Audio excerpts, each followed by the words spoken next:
Hello and welcome to TableTalk Friday, your weekly dose of D&D banter between three lads in a bedroom.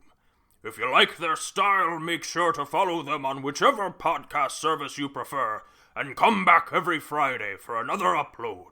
Now, back to the boys.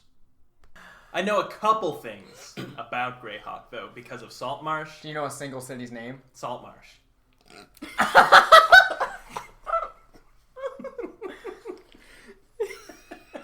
I don't have $1 to give you. I mean, like, there you go. $1. There you go. Like, you deserve this. I believe the kingdom is called Keoland. Okay. Keo Land? Yeah, and the king's Welcome to name Keo is Land. King Scotty. Is it really King Scotty? It is oh King my Scotty. God. T. Scotty, like from Kataba. Oh, yeah, that's it. Yep, T. yep, Scotty yep. Eric. So, did you see the final Smash reveal? Yes, I did. That I thought his final smash was very stupid. it was, but what I did like a lot was the second the music started playing, my whole body just filled with nostalgia. I was texting Chase the whole time. I was like, I'm gonna cry, dude, because the second Kingdom Hearts music starts playing, I don't care what it is. It could be a trailer for Kingdom Hearts Melody of Memories, and I'll go, damn. You know, it's so it overwhelms me emotionally how like good the composition is, because it takes everything you love about a Square Enix game and then gives you Disney music Yeah. and puts them together, and with just this amazing composition that took all my nostalgia and overwhelmed my body. And then the ending of the trailer where like Sora and Mario were shaking hands and it zooms back, I was like, this is the perfect ending, because it's like okay, he's the perfect pick only because, you know, Kingdom Hearts is a mashup of Disney and anime type shit, you know, Final Fantasy, Disney, Square Enix stuff. And then you Smash, the perfect amalgamation of a bunch of like different types of games. The fact that they even got like Sora in there is mind-boggling to me. Well, but the best songs are not in the game, which does suck. Right, but in the trailer where they had the friggin', simple and clean orchestral whatever, I listened to that shit on repeat. Like, I would just sit on the title screen of Kingdom Hearts 1. Yeah. I'd leave it running in the background so that you get, what even is the song? The bum bum bum bum bum. That one. Is it I forget. The title screen. I forget. Yeah. But that song. But then you get the sizzle reel, and then they give you that orchestral version of Simple and Clean. And so it does hit me in my nostalgia, even though I kind of hate Sora. I don't like him at all. He's literally typical power of friendship anime protagonist. Like, he's the same. I would treat him the same as I would treat, like, I don't know, like Deku from Boku no Hero. Like, he's just the good guy, you know? Right. He's the good guy, and everything he says makes no sense, because Kingdom Hearts doesn't make sense, but I love it, because I'm emotional about it. Yeah, well, and that's my thing. Like, I've got... I have no reason to love it, but I love it. You know what I mean? I've got a childhood attachment to it, to where, like, even though I still don't understand the plot, really, I don't care to... That's the bad thing I do. I do understand it. But you show me Sora, and then you say, hey, remember when he fought Sephiroth? Yeah! I'm like, I do remember that! How did Sephiroth get in this game first? No, absolutely. That was... And then they show that with Sakurai fading to black while Sakurai's waving like this. Uh-huh. And I was like, Daddy Sakurai, come back! Turn the screen back on! Yeah. You know, it was like the ending of Una's Honest, you know, where it's like, you can't talk about Smash, it. It's illegal. Smash Ultimate ends, and you're like, this is the last update happening in like a week and a half, and then, you know, I'm like, well, now what? Yeah. Which Chase said after our Friday night session that week that it comes out, we should play a couple rounds of Smash, just because, you know, I agree. something to do, you know, it'll be nice. I'm down to get my butt kicked for a couple rounds. Yeah, I'm in. Well, I'll need someone to bring Joy-Cons or like controllers, because one of my Joy-Cons is still drifting and I'm never gonna get it fixed. Nah. Yeah. Ah, shit. We don't have any GameCube controllers to hook up to our GameCube. I have one. No, I have two. I have two GameCube controllers. Do you have the GameCube controller sitting around? the hookup? No. Okay. No, I don't have We it. could probably... I bet those aren't super rare anymore. No, we could probably find one easy. I hope so. Anyways, welcome to Table Talk Friday, our weekly podcast all about everything D&D. I hope you enjoyed our little intro section there. My name is Seth Pittman. Someone else take over. My name is also Seth Pittman. And I am Seth Pittman. And all three of us, simulacra of one another, are here to talk about backgrounds and backstories. Each of us has a player's handbook, I believe, ready to go. Sure. I'm not sure how we should... Well, I think we should structure this, just start from the beginning with the personality and background section and kind of talk about how we handle these things. Because, personally, I always see my background as something I've come up with creatively, and then I look for the one that matches it. Like, I come up with my character idea, and then I go into the backgrounds and go, okay, which one of these is kind of similar? I know not everybody does it the same way, and that's not how it's written in the book. It's like, okay, pick this. Pick your name, pick your sex, your height and weight, and all of that first, and then go into your backgrounds. But I don't know. How do you guys prefer to go about like creating a character and picking a background? It kind of depends for me personally. Sometimes I'll pick the background first and kind of build around that. But a lot of the times I run especially a lot of new players, and I think backgrounds are just really complicated for new players. They don't really fill a certain gap a lot of the time. Sometimes they have a certain idea of a character they want to make, but none of the backgrounds are really that or what they're imagining. So a lot of times I'll have them make their character and then either look at some of the abilities that go with it and see which ones they kind of vibe with their character, or I'll just read through them and say, hey, which one best fits? It doesn't have to be exact, just kind of make it work so we can start playing. Right. But for me specifically, I guess when I'm choosing a background, I try to pick one and make it work with the character. I'll pick it and start to build around it in a sense that recently I made Samoon, and I wanted him to be a navigator, but I also wanted him to be like a treasure hunter kind of a vibe. So I ended up going with the archaeologist background, which is an online thing. You're not going to find it in any of the books. I believe it was Tomb of Annihilation. It's in Tomb of Annihilation. Oh, okay. So Tomb of Annihilation. Right. Which was really cool, and I ended up building his story around the background itself, so it was a little more in-depth there. But I think it depends on how you look into them, how you feel about them, and if you really vibe with them. Okay. Yeah, and that's, I'll say there's multiple ways to do it. Sort of depends on how I'm feeling that day. But I think that background is a nice thing to consider early if you've got a backstory in mind. So for my most recent character that I've created that I'll probably never use, his name is You. His name is me. Right. So I had this idea of like a character who's just been, on the run, on the road, running with different bands of like orcs and monsters and bandits and mercenaries, and like his entire life and throughout his upbringing, he was just brought up around that sort of violent stuff. But he's actually just sort of like a big softy sweetheart who only commits violence because he thinks that that's sort of like what's normal. So that was my backstory. I didn't have the exact idea of what build I wanted for that character yet. So I chose the mercenary veteran background first because I thought that sort of fit, and then built out from there.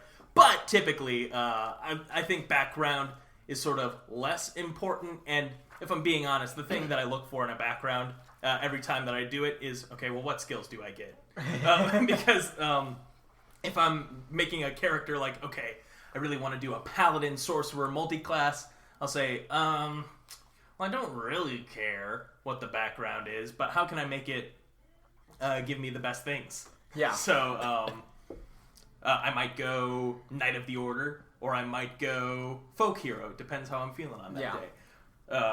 But a caveat to that is the backgrounds that they give you in the book aren't necessarily the only backgrounds that you can pick from. And that's sort of the thing that I like about backgrounds. And I think Tasha's with their... Me kicking the mic casually. Yeah, with their kicking the mic casually. I think that they've added a lot of customization options, especially at character creation, where, okay, you can choose your ability scores regardless of your race now. You can create custom races. They give you a template for that.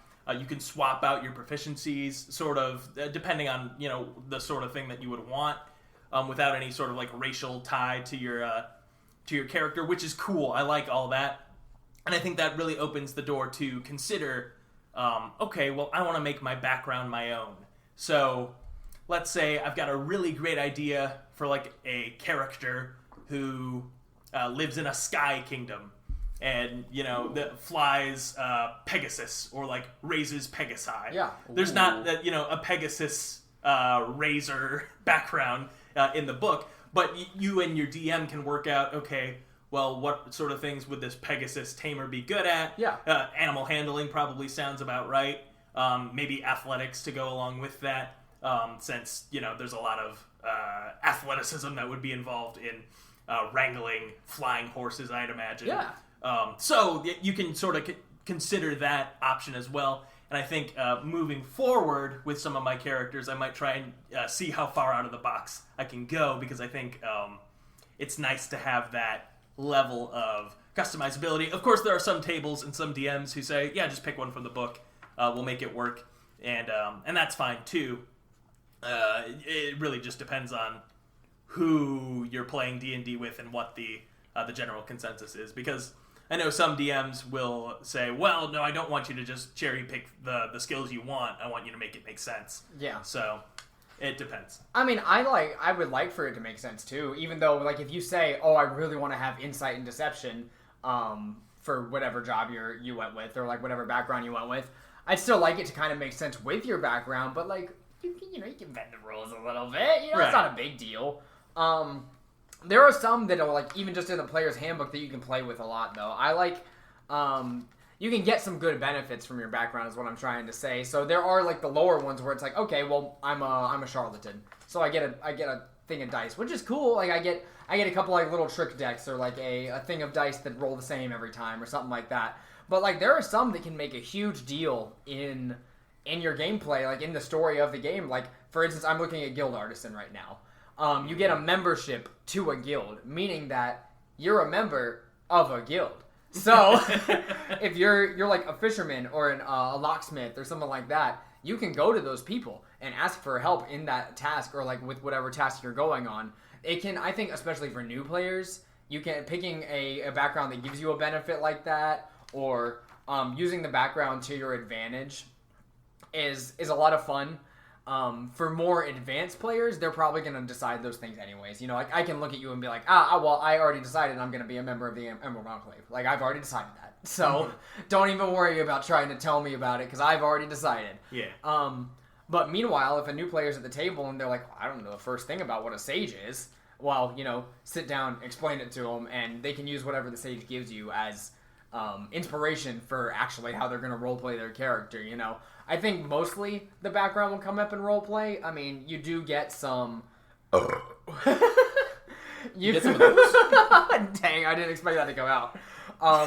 You do get some cool tools and stuff from it. You could get a disguise kit from your background. You can get your set of artisan's tools or whatever it is, which is going to help you later on, but you can also buy those. I think using it for flavor for your character is mostly your best bet, especially if you're going to create your own.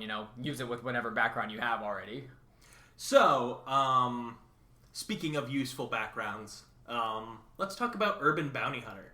Yeah. And how broken that is. Yeah. Is it good? So, Drew, you may not be aware, but it's from the Sword Coast Adventurer's Guide, a book full of controversial options that were granted, spells like Green Flame Blade and Booming Blade that didn't come back until Tasha's, stuff like the Winged Tiefling that have never returned again, Blade Singer Wizard, all that stuff. Okay. In addition, with all those powerful character options, was the Urban Bounty Hunter, which is just, if you're looking for a background that gives you some mechanical benefit, this one's a little broken.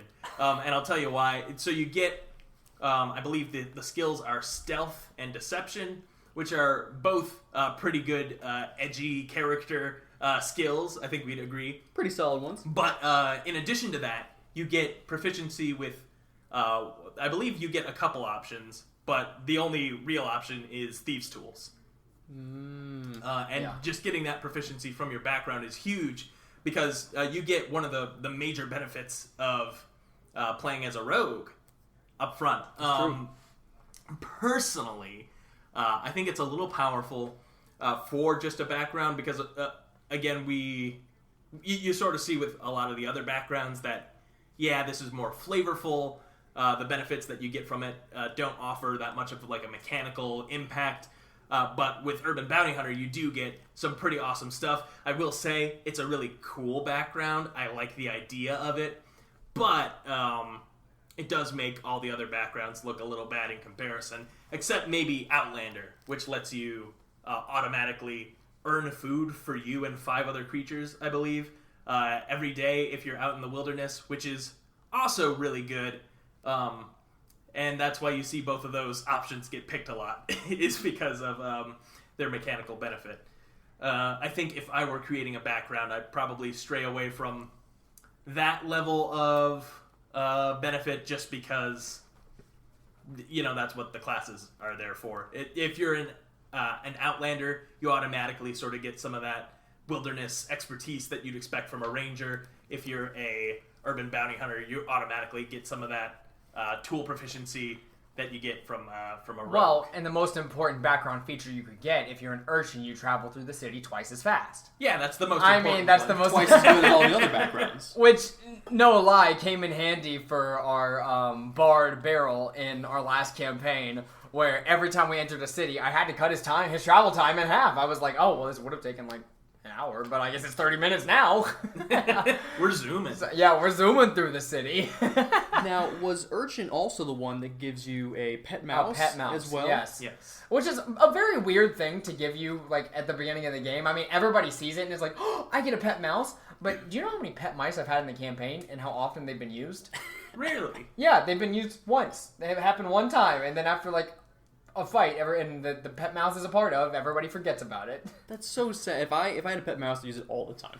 Yeah, most of the time whenever I have like a rogue or something like that who chooses Urchin, which is a common background for a rogue, they get the pet mouse. They're so excited about it before the session. First session starts, never gets brought up again. You know, nobody remembers about the mouse. Luckily, I mean, Beryl did bring it up. He'd be like, Keg, my mouse that I've had this whole time, and I'm like, even when you got hit by that meteor swarm. Yeah, Keg's fine. Yeah, Keg's fine. He was in his pocket. He had like 3/4 cover. I'm sure he's fine. I never even considered that. Your mouse would be fried the first time you see a fireball. Yeah. It's not even a fireball. Burning hands, it's gone. Yeah, exactly. I like to think it levels with you, so at that point it was a level 15 mouse. So it probably could have survived the meteor. It gets out with 15 sorcery points and just destroys everyone. Well, what sort of class features does it have? Is a mouse a class? I feel like it should get at least a couple sorcery points, maybe sneak attack, perhaps. And evasion. Maybe a rage mechanic. Oh, they definitely have evasion. Mm-hmm. They're fast. Of course, divine intervention. Yep. Uncanny dodge.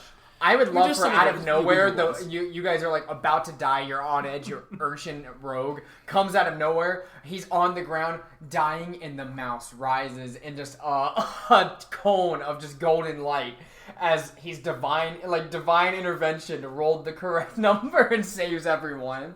Keg, you did it! But then everyone else dies because they're all down. Well, yeah. And has no healing. Well, yeah. It is I, Stuart, the mouse god. I've come to save you all. Well, do you guys want to go over some of like the backstories that we've come up with our backgrounds? Absolutely. I would love to go into the soldier background and talk about our favorite duo, Glitch and 9-9. The best two. Yeah.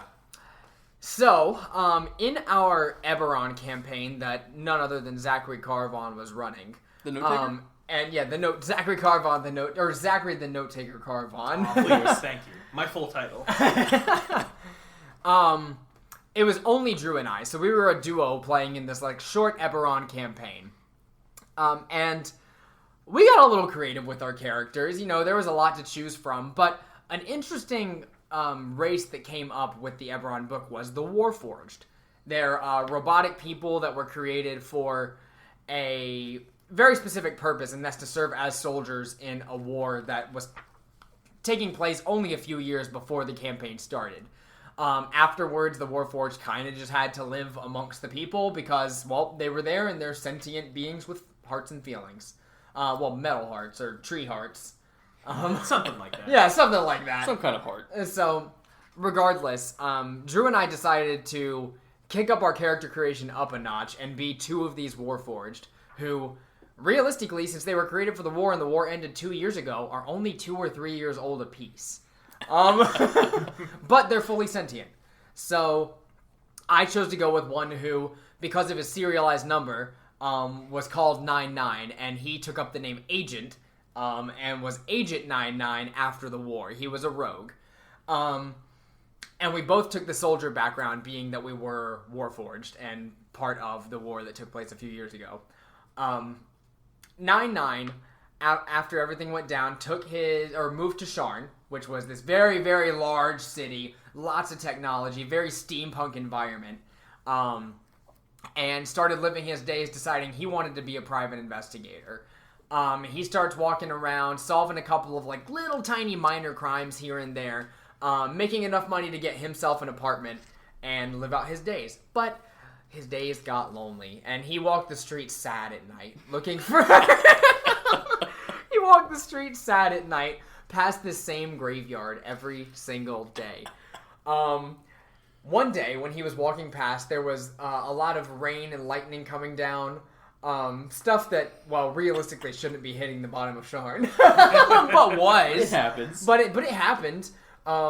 And one of these lightning strikes very, very nearby, probably like 20 meters or so, and hits right in the middle of this graveyard where the deceased body of another Warforged was lying, spectacularly bringing him back to life. And 99 had to check it out with his investigative mind. He goes over, checks on this robot, this other Warforged named, to which he gives the title Glitch, with his very glitchy stature, and they became an investigative duo. Anything you would like to add into that? I think that's a prime example of we kind of knew what we wanted our characters to be. Yeah. And the background didn't play a massive part in it. Right. It was something that gave us a couple extra abilities. It explained our stories a little bit further. Yeah. It gave a little more backstory, if you will, but it wasn't core. Right, You know? and it wasn't strictly for the purpose of whatever stats I was getting. I had no clue what I was getting with the soldier background. To this day, I don't really remember what it gives me. All I know is that I chose it because it made sense because I was a Warforged. I was like, well, it only makes sense that since the only thing I've done is fight and investigate, that I would be a soldier background, because that's my background. Kind of limited on choices at that point. Yeah, exactly. Of course, it came in great handy when Glitch in his 14 strength used his athletics proficiency that he got to break down multiple doors. Did I have athletics proficiency with soldier? Yes, you did. I think you used it once too, probably. Probably. You definitely used your intimidation because we were constantly investigating. Yeah. We tried intimidating all the time. It didn't always go great, but I would say it went pretty well. I've got to say, Glitch was much more intimidating because he wouldn't talk. Yeah, well, and when he did talk, he was fully serious all the time. 99 was very outward in nature. Like, he acted like he was a noble even though he wasn't. While on the other end, 99 acted like he belonged everywhere. Glitch, on the other hand, acted like he only belonged with 99. And whatever 99 said, Glitch was there to do. I played him as if he was just this objective sentinel because he had died in the war, and so the only thing he knew was war and realistically hadn't been alive that long. Yeah. So he followed Agent 99 around because he was the first person he saw and said, all right, what do we have to do? Yeah, exactly. It was really fun. I mean, and as far as backstories and backgrounds go, your backstory doesn't have to be fully fleshed out. We didn't write down this whole thing. We kind of just came up with it on the fly after making our characters, and then we added to it as we started playing. And I think for first timers and people who are not, or anybody who just doesn't want to sit down and write 5 pages of a backstory, that's a good way to go about it, just to kind of have a really good idea, and when you're asked a question, come up with an answer. So, when people would ask Agent 99 what they had accomplished before, he would be like, well, you probably heard of me from the cat incident. And we made it up. And it was like, okay, well, obviously that was a thing that happened in this world at some point. And sometimes people would be like, oh, that was you? And then other times people would be like, what the fuck are you talking about?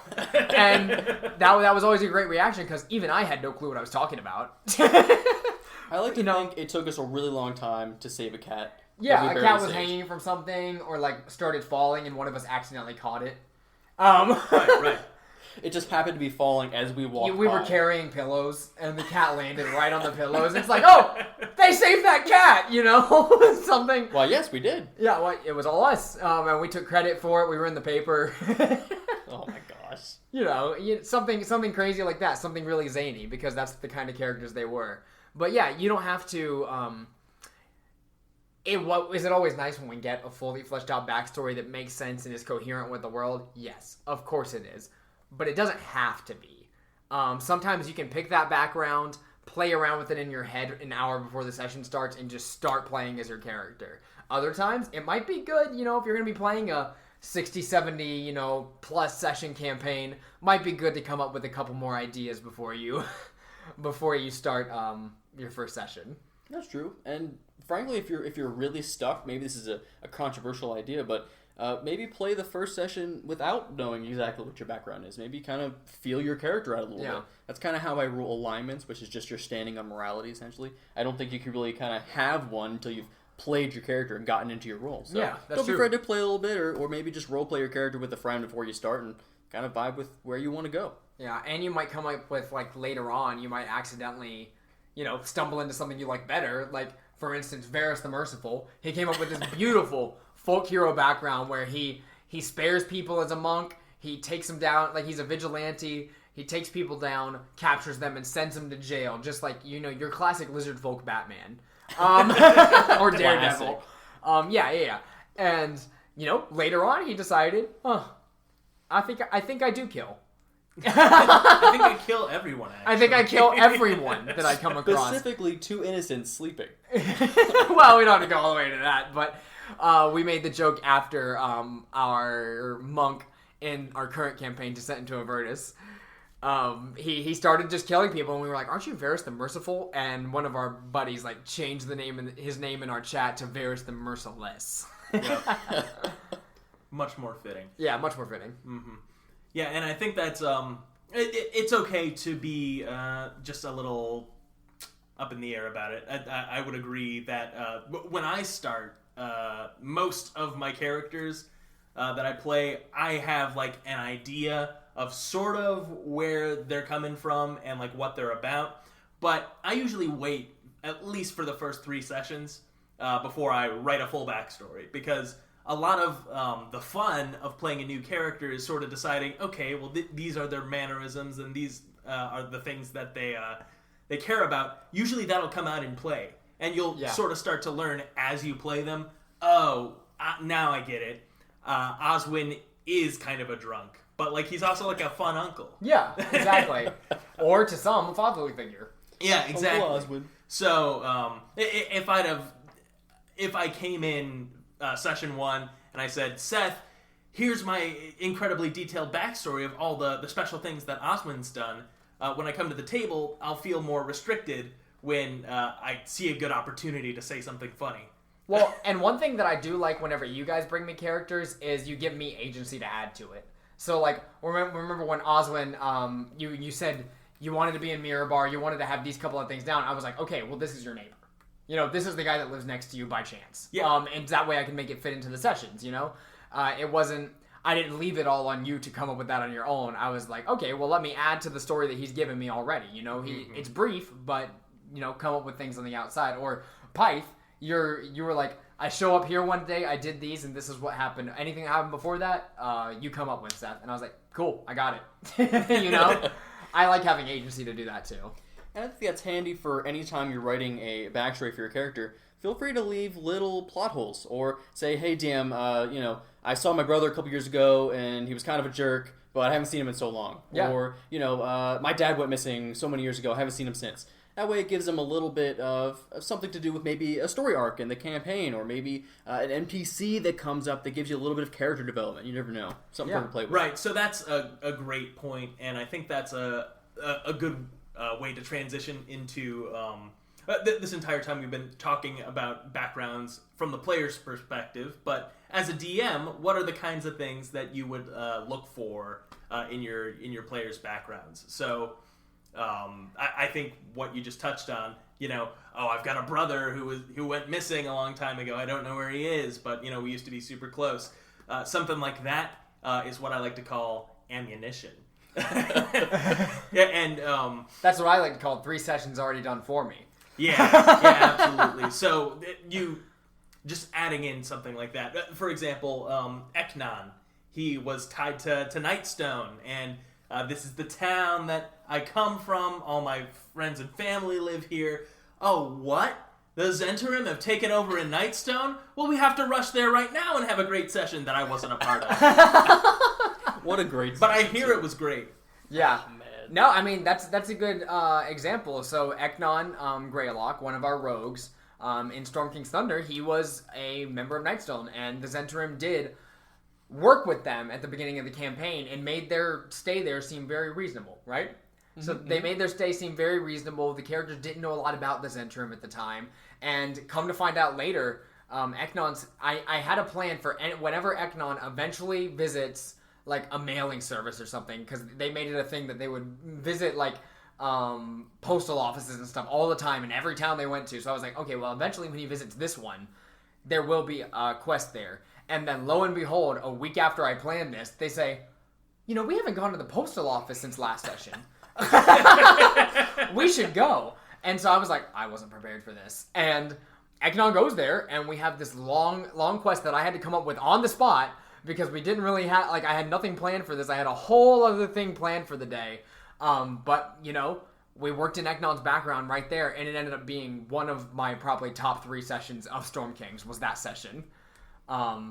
We'll get into that. We'll get into that story, I think, maybe in the next story time episode, because I would like to tell that one, or you can tell it too. I'd love to hear it again. Yeah. How cool was Morwen when he... insert thing he did here. Just a Mad Libs with Oswin involved, or Morwen involved. I think we might have left Morwen back in Waterdeep for that session. Let him stay and do something else while everybody went to Nightstone. No, I did come in at the last second when dramatic thing happened. Yeah, when dramatic thing happened. Everybody listen to episode 10 of TableTalk Friday when we have it out. But I think Morwen was there, or at least you retconned that he was there to spare my feelings. Maybe. But back to little holes in your story. Having Eknon tied into Nightstone, and then having the Zentarim come in and take over the town. For the rest of the campaign, my character hated the Zentarim. Yeah, that was his arc. That was his development. He was a good guy and he didn't want to kill anybody, but these people were constantly threatening his family. They were threatening his friends. They tried to assassinate him a couple times. It's like he had to do something about it. Man, so. I love those guys. Oh yeah, super friendly. Love them when they take over my town and try to murder my friends. It was great. Yeah. So all that to say, working in your backstory into the campaign is a great plan. A good example of this as well, you can look into the newest campaign, Wild Beyond the Witchlight. They have 2 backgrounds in there strictly for this campaign. You can use the Fey Lost one whenever you want, but the one that's a Witchlight hand, that comes with literally you're a person who works at the Witchlight Carnival, so you can work that into the campaign. Some of these campaign books have ones that will help your DM work you into the campaign in a very meaningful way because you're already a part of it. You have some history to throw in there. You have things to say that are strictly about the carnival because you already work here. You know your way around. Some characters will have to walk in and find their way around, but you can be a guide to that. Working with your DM, asking with questions about things like that. I'd love nothing more than for people to bring up their backgrounds to me and backstories to me. Not come up to me and say, this is my backstory. Say, how do you like my backstory? Is there anything I should change for the campaign? Come up to me and work with me on it because we can make it really, really cool and interesting. Absolutely. And I think a great way to get your players' characters invested at the start and get everyone on the same page is something that was introduced in Eberron, Rising from the Last War, but it's been included in Tasha's Cauldron of Everything now, as well as sort of like the younger brother of the background, the group patron. Yeah. So, we talked all about Glitch and 9-9, but I'd just like to say, starting off, the whole jumping off point to, oh yes, this is how we're going to be these characters. Yeah. Is session 0. I sat you both down and I said, all right, I really like this thing that they have in here. It's called a group patron. It's basically a common entity that you both, or that you all work for as a party. So regardless of your characters and their backgrounds, I need you to incorporate whatever your backstory is into this patron. So you two decided, session 0, yeah, you know what? Inquisitive agency. I want to be a detective. Yeah, exactly. So that's how it came to fruition. But I think just in general, it's a great tool for the DM to say, for example, you've got a player who's more new, and they want to make their character their own, but they're not exactly sure how to fit it in with the rest of everyone else's characters. You can say, all right, well, let's all be a group patron. So you all work for such and such. You work for Beryl and the Giant's Bane, or you all work for the university. You work for the military. You work for this particular noble. Whatever. It gives you all a common commonality. So even if session 1, all your characters don't know each other super well, you have that thing in common that sort of ties you together, which helps avoid the new player session 1 combat, where the paladin and the rogue don't see eye to eye, and then immediately say, well, I'm going to fight you. I have all these abilities that allow me to fight you. Yeah. So I think the group patron it's really nice for newer players. I think it's also good for more experienced players to just get like not dictating what your backstory should be, but giving you a framework to work within, so that you have some ideas. So, for example, in one of our older campaigns, we had in session 0, I said, all right, I want everyone to decide how you know one another. And Seth, you said, yeah, you know what? I really want to be someone's dad. And then our mutual friend, Eric with a K, said, I'll be your daughter. So, and that's how that worked out. And then, what do you know? Galandon and Arianon are the father-daughter, daring duo throughout all of Curse of Strahd. And what was super nice about that was she was estranged too. So it was like, Dad, why did you go? Also, here I am now because I know about you. Also, we're in life or death situations together all the time. Why do you care about me now, Yeah, so that really speaks to, there were so many good interactions and character moments that we had in that campaign just based on that decision that you made before. Yeah. If you decided, I'm a half-elf, you're an elf, we're not related, though, and I don't really have any stake in your happiness or who you are. It would have been fine. You're both adventurers, and as players, you could figure out a reason that you're traveling together. But it's really nice if you have that sort of stake in it, which, again, coming back to group patrons, I think that is the thing that makes it such a cool idea, is it encourages everyone to say, I know you. We work for the same criminal syndicate, and you're the brain and I'm the brawn, or I'm the mastermind behind the operation, and we all have that relationship because you have a relationship with your coworkers, you have a relationship with the people you do crime with, and that could lead to you choosing the same backgrounds too. Like Glitch and 9-9 choosing Soldier because they were the same, or like. If someone chose Guild Artisan and both of them are from a Fisherman's Guild, they could both choose that background because it makes sense for their characters. Characters can be wildly different race, different class, different everything, but they have this in common to work with. for our newest characters, Elijah and Samoon. Like, the two of them know each other just through some family through family, and like they play off each other really well so far. I haven't finished writing my backstory yet, but Samoon has, and he's been bringing it up with me, like all of this different stuff that Samoon's been through, and like why he is a role model to Elijah, given that they're the same level and fighting the same fight. Meanwhile, you have a 16-year-old ranger and a 42-year-old druid that are buds. Yeah. That's like, what are the chances? Yeah, and you're both level 1. Well, I'm 18, please. Oh, of course. He's legal. Yeah. Oh, gosh. And he's single. Hey! Or is he? There's actually 2 of him.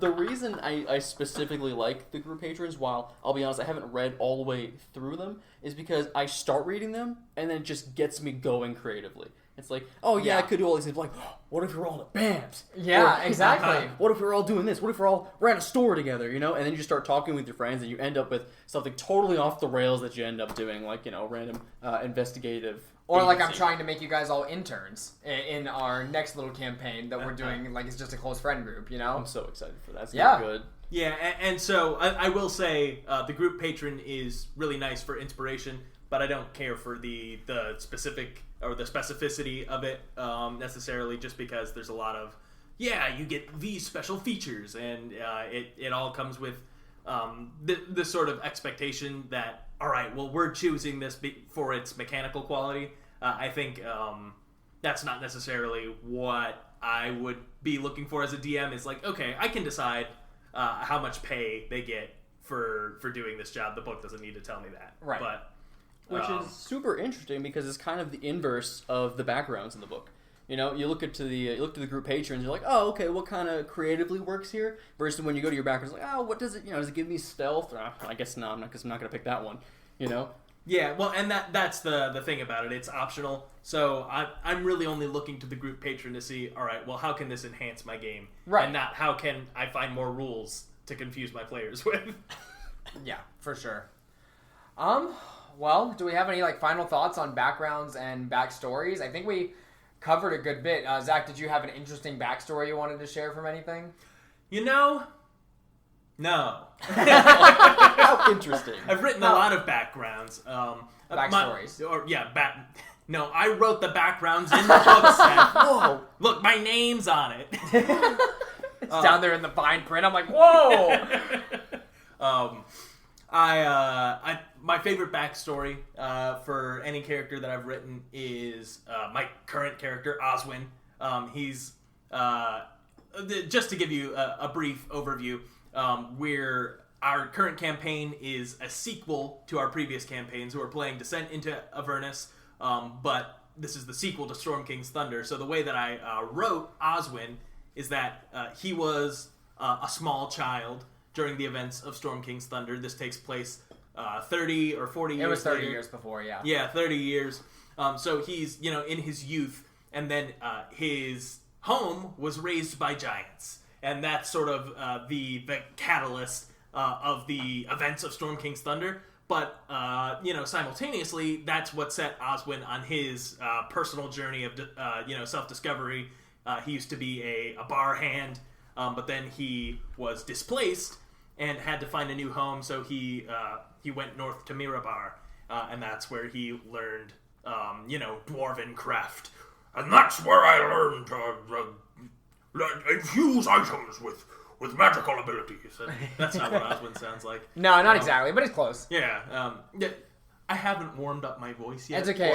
It's okay. Oswin's introducing and outroing this show, probably. So yeah. So that's where he came from, though. I love that he's tied into the world, and it's cool to be able to do that. And obviously, Seth, you thought it was pretty cool when we came up with it. Yeah, he's a guild artisan though. Yeah, that's his background. I like it when we keep characters consistent and canon in our head canon of the world, because it makes it interesting. If new players come in or new players leave or whatnot, they're not going to get it as much. But for the players that are still there throughout the campaigns, it's really cool to be like, oh, well, that's my character from last campaign that's doing this thing, or oh, this happened because of something that this character did. It's nice to think about in that way. And for the lazy DM, after you put 2 years of work into playing a character, you have a free NPC you just made. I think about that all the time, how for strangers, I can bring up any of these characters and NPCs, and it will seem like that, It will seem like nothing. To them, it'll be like, wow, that was a really fleshed out NPC. Nope, just play with that character for 2 years. I made up on the spot, Yeah, you kind of came up with it on my own. Yep.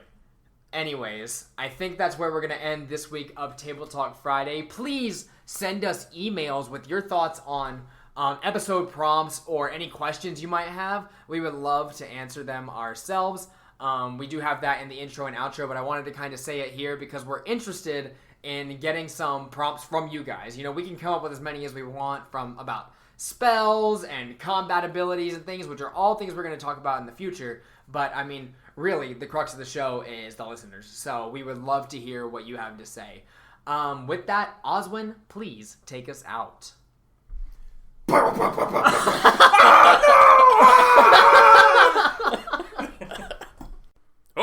Thank you for listening to Table Talk Friday.